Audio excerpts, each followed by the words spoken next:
The Hated by Frederik Pohl. The bar didn't have a name, no name of any kind, not even an indication that it ever had one. All it said on the outside was "Cafe, Eat, Cocktails," which doesn't make a lot of sense, but it was a bar. It had a big TV set going yatata yatata in 3 glorious colors, and a jukebox that tried to drown out the TV with that lousy music they play. Anyway, it wasn't a kid hangout. I kind of like it, but I wasn't supposed to be there at all. It's in the contract. I was supposed to stay in New York and the New England states. Cafe Eat Cocktails was right across the river. I think the name of the place was Hoboken, but I'm not sure. It all had a kind of dreamy feeling to it. I couldn't even remember going there. I remembered one minute I was downtown New York looking across the river. I did that a lot. And then I was there. I don't remember crossing the river at all. I was drunk, you know. You know how it is. Double bourbons and keep them coming. And after a while the bartender stops bringing me the ginger ale because gradually I forget to mix them. I got pretty loaded long before I left New York. I realized that. I guess I had to get pretty loaded to risk the pension and all. Used to be I didn't drink much. But now I don't know. When I have one drink, I get to thinking about Sam and Wally and Chowderhead and Gilvy and the captain. If I don't drink, I think about them too, and then I take a drink, and that leads to another drink, and it all comes out to the same thing. Well, I guess I said it already. I drink a pretty good amount, but you can't blame me. There was a girl. I always get a girl someplace. Usually they aren't much, and this one wasn't either. I mean, she was probably somebody's mother. She was around 35 and not so bad, though she had a long scar under her ear, down along her throat to the little round spot where her larynx was. It wasn't ugly. She smelt nice, while I could still smell, you know. And she didn't talk much. I liked that. Only, did you ever meet somebody with a nervous cough? Like when you say something funny, a little funny, not a big yock, but they don't laugh and don't stop with just smiling, but they sort of cough. She did that. I began to itch. I couldn't help it. I asked her to stop it. She spilt her drink and looked at me almost as though she was scared, and I tried to say it quietly too. "Sorry," she said, a little angry, a little scared. "Sorry, but you don't have to forget it." "Sure, but you asked me to sit down here with you, remember? If you're going to forget it." I nodded at the bartender and held up 2 fingers. "You need another drink," I said. "The thing is," I said, "Gilvy used to do that." "What?" "That cough." She looked puzzled. "You mean like this?" "God damn it, stop it." Even the bartender looked over at me that time. Now she was really mad, but I didn't want her to go away. I said, "Gilvy was a fellow who went to Mars with me. Pat Gilvy." "Oh." She sat down again and leaned across the table low. Mars. The bartender brought our drinks and looked at me suspiciously. I said, "Say, Mac, would you turn down the air conditioning?" "My name isn't Mac." "No."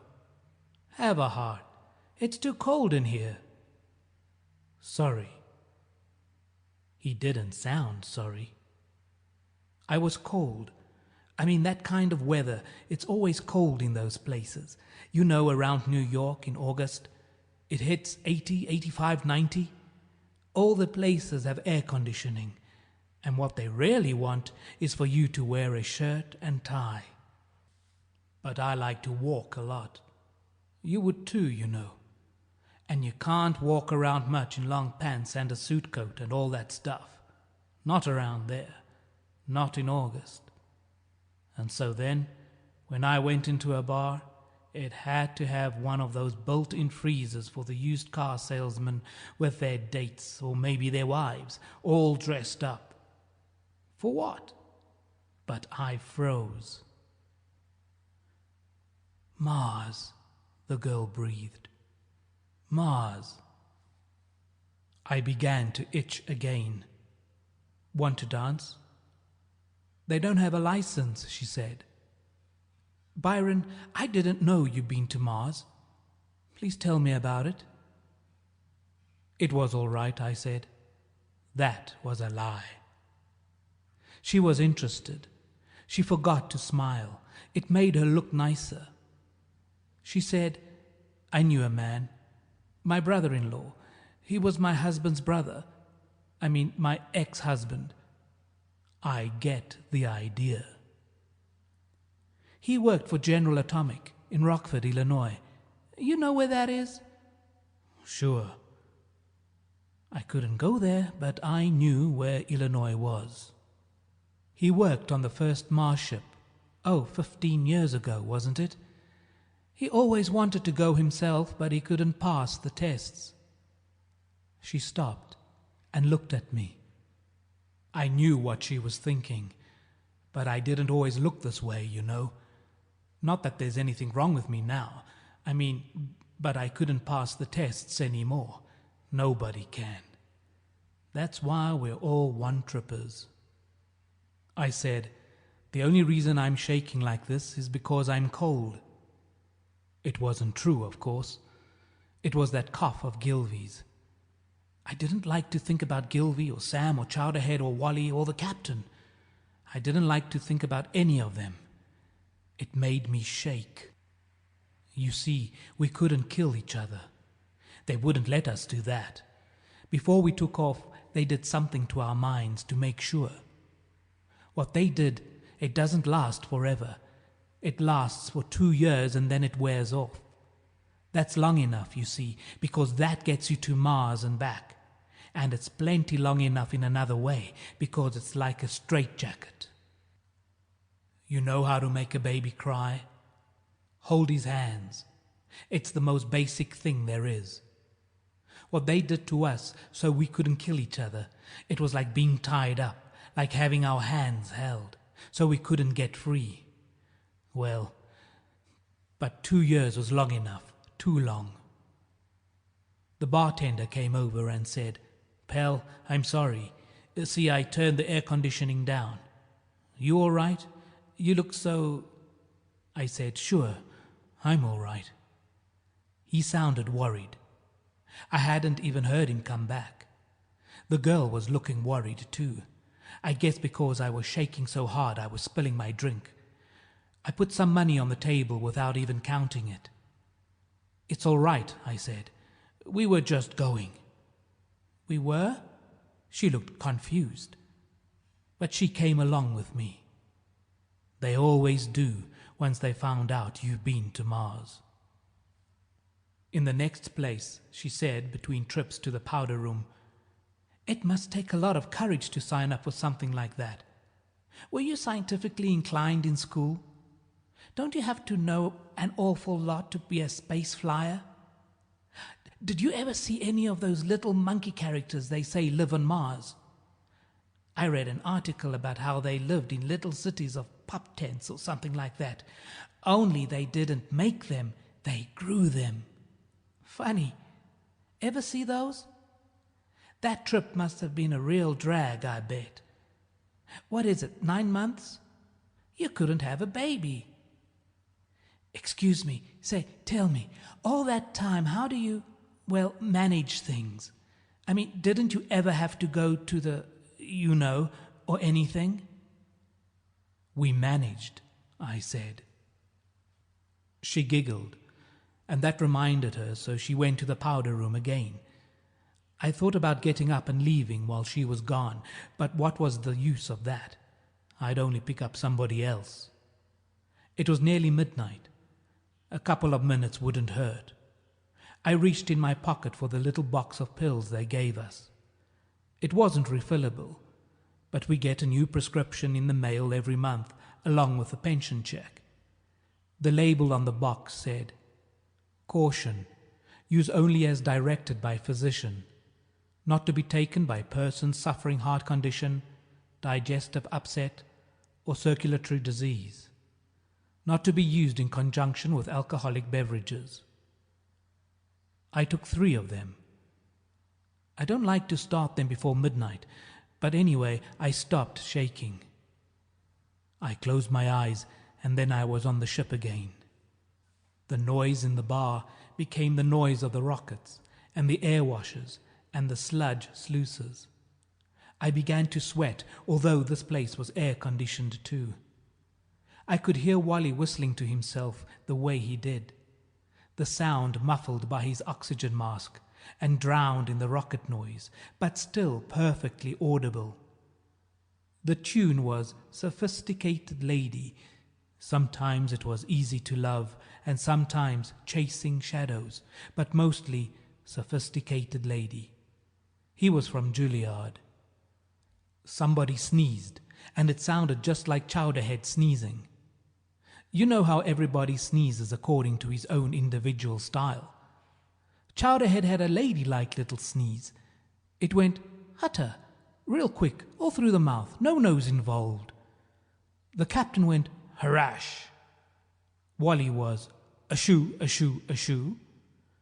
Gilvy was, hutch, Sam didn't sneeze much, but he sort of coughed and sprayed, and that was worse. Sometimes I used to think about killing Sam by tying him down and having Wally and the captain sneeze him to death. But that was a kind of joke, naturally, when I was feeling good. Or pretty good. Usually I thought about a knife for Sam. For Chowderhead, it was a gun. Right in the belly, 1 shot. For Wally, it was a Tommy gun. Just stitching him up and down, you know, back and forth. The captain I would put in a cage with hungry lions, and Gilvy I'd strangle with my bare hands. That was probably because of the cough, I guess. She was back. "Please tell me about it," she begged. "I'm so curious." I opened my eyes. "You want me to tell you about it?" "Oh, please." "About what it's like to fly to Mars on a rocket?" "Yes." "All right," I said. "It's wonderful what 3 little white pills will do." I wasn't even shaking. "There's 6 men, see, in a space the size of a Buick, and that's all the room there is. 2 of us in the bunks all the time, 4 of us on watch.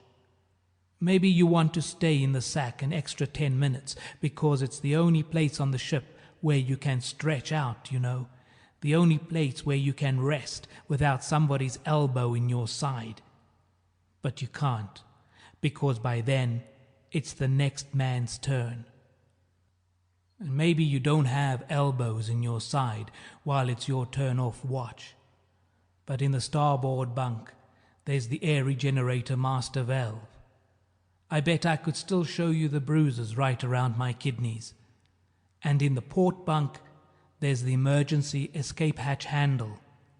That gets you right in the temple if you turn your head too fast. And you can't really sleep. I mean, not soundly, because of the noise. That is, when the rockets are going. When they aren't going, then you're in free fall, and that's bad too, because you dream about falling. But when they're going, I don't know, I think it's worse. It's pretty loud. And even if it weren't for the noise, if you sleep too soundly, you might roll over on your oxygen line. Then you dream about drowning. Ever do that? You're strangling and choking and you can't get any air. It isn't dangerous, I guess. Anyway, it always woke me up in time. Though I heard about a fellow in a flight 6 years ago. Well, so you've always got this oxygen mask on, all the time, except if you take it off for a second to talk to somebody. You don't do that very often, because what is there to say? Oh, maybe the first couple of weeks, sure. Everybody's friends then. You don't even need the mask for that matter. Or not very much. Everybody's still pretty clean. The place smells, let's see, about like the locker room in a gym, you know. You can't stand it. That's if nobody's got space sickness, of course. We were lucky that way. But that's about how it's going to get anyway, you know. Outside the masks, it's soup. It isn't that you smell it so much. You kind of taste it in the back of your mouth, and your eyes sting. That's after the first 2 or 3 months. And later on it gets worse. And with the mask on, of course the oxygen mixture is coming in under pressure. That's funny if you're not used to it. Your lungs have to work a little bit harder to get rid of it, especially when you're asleep. So after a while the muscles get sore. And then they get sorer. And then, well, before we take off, the psych people give us a long doo-dah that keeps us from killing each other. But they can't stop us from thinking about it. And after we're back on Earth, this is what you won't read about in the articles. They keep us apart. You know how they work it. We get a pension, naturally. I mean, there's got to be a pension. Otherwise, there isn't enough money in the world to make anybody go. But in the contract it says, to get the pension, we have to stay in our own area. The whole country is marked off. 6 sections. Each has at least one big city in it. I was lucky. I got a lot of them. They try to keep it so every man's hometown is in his own section. But, well, like with us, Chowderhead and the captain both happened to come from Santa Monica. I think it was Chowderhead that got California, Nevada, all that southwest area. It was the luck of the draw. God knows what the captain got. Maybe New Jersey, I said, and took another white pill. We went on to another place, and she said suddenly, I figured something out. The way you keep looking around. What did you figure out? Well, part of it was what you said about the other fellow getting New Jersey. This is New Jersey. You don't belong in this section, right? Right, I said after a minute. So why are you here? I know why. You're here because you're looking for somebody. That's right. She said triumphantly, you want to find that other fellow from your crew. You want to fight him.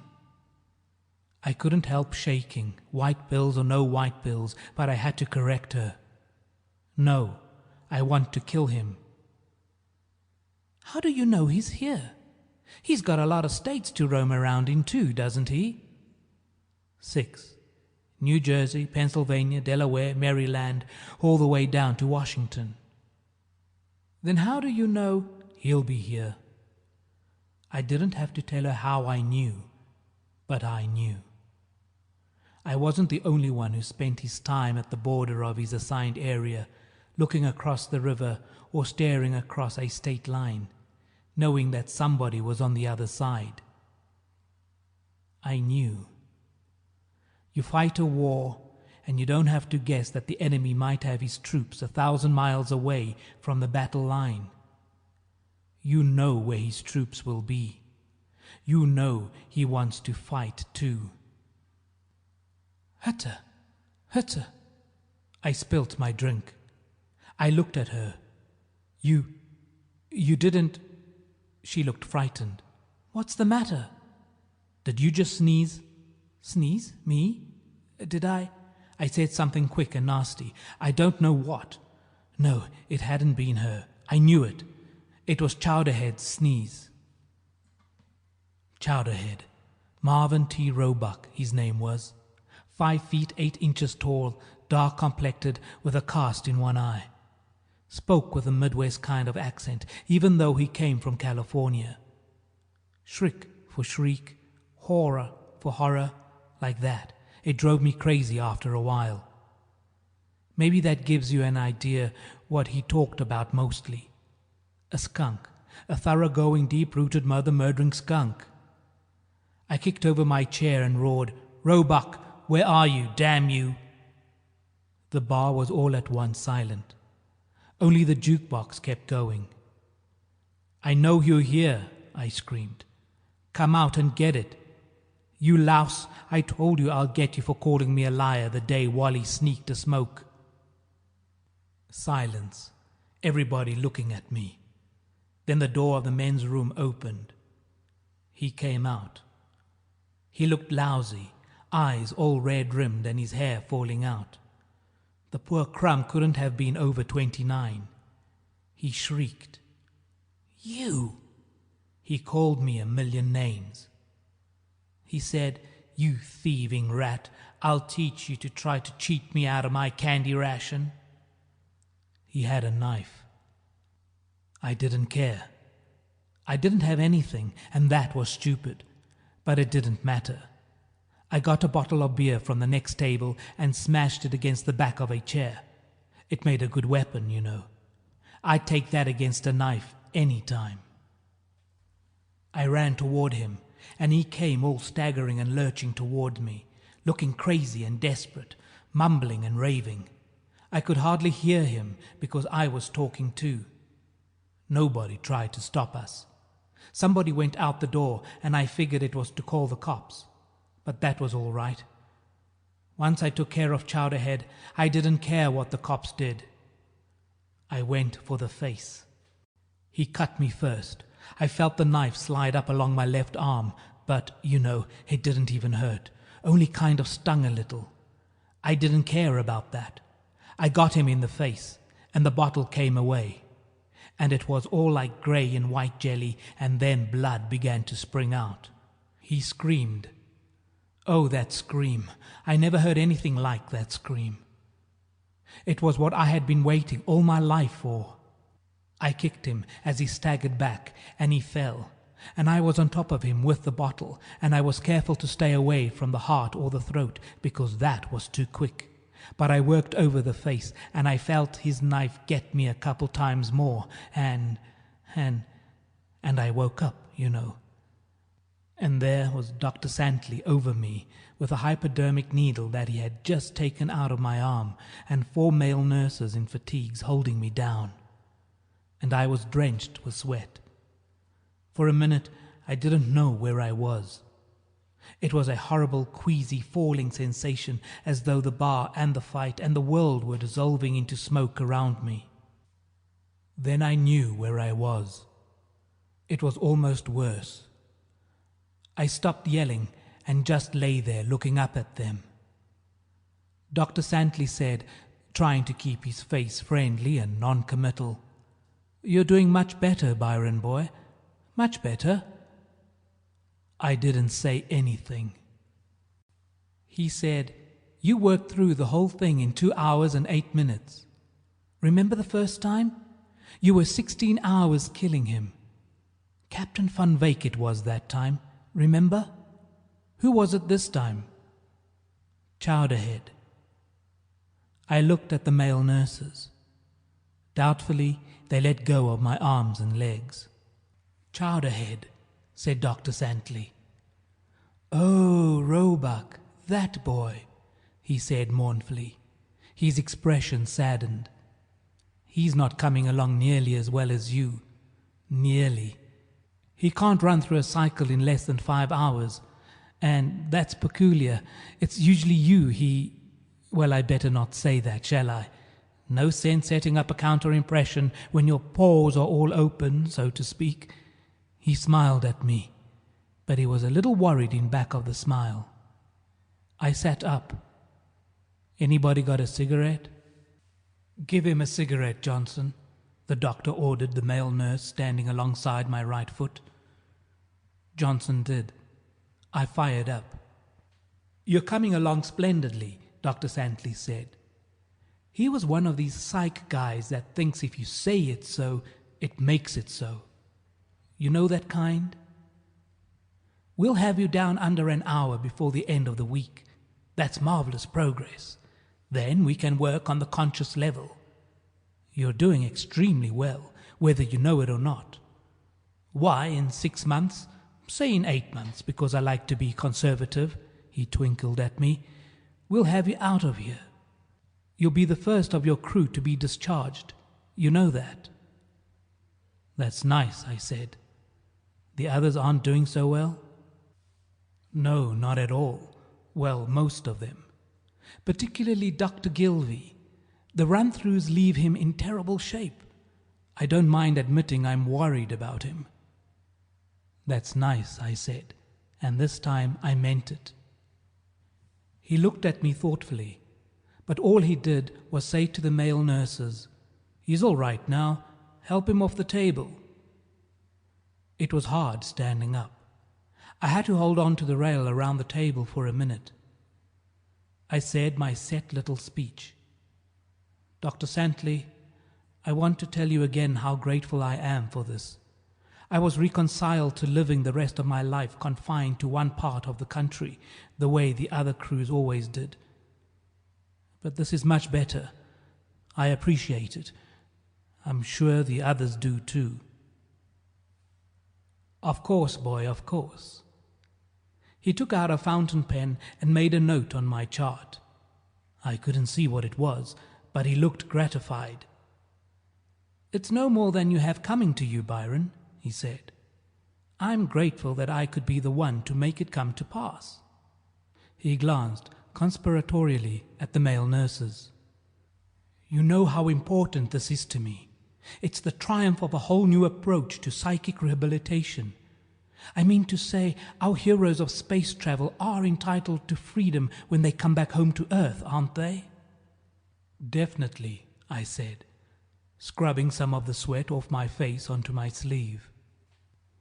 So we've got to end the system of designated areas. We can't avoid the tensions that accompany space travel, no. But if we can help you eliminate harmful tensions with a few run-throughs, why, it's not too high a price to pay, is it? Not a bit. I mean to say, he said, warming up, you can look forward to the time when you'll be able to mingle with your old friends from the rocket, free and easy, without any need for restraint. That's a lot to look forward to, isn't it? It is, I said. I look forward to it very much, I said. And I know exactly what I'm going to do the first time I meet one. I mean, without any restraints, as you say, I said. And it was true. I did. Only it wouldn't be a broken beer bottle that I would do it with. I had much more elaborate ideas than that. End of The Hated by Frederik Pohl.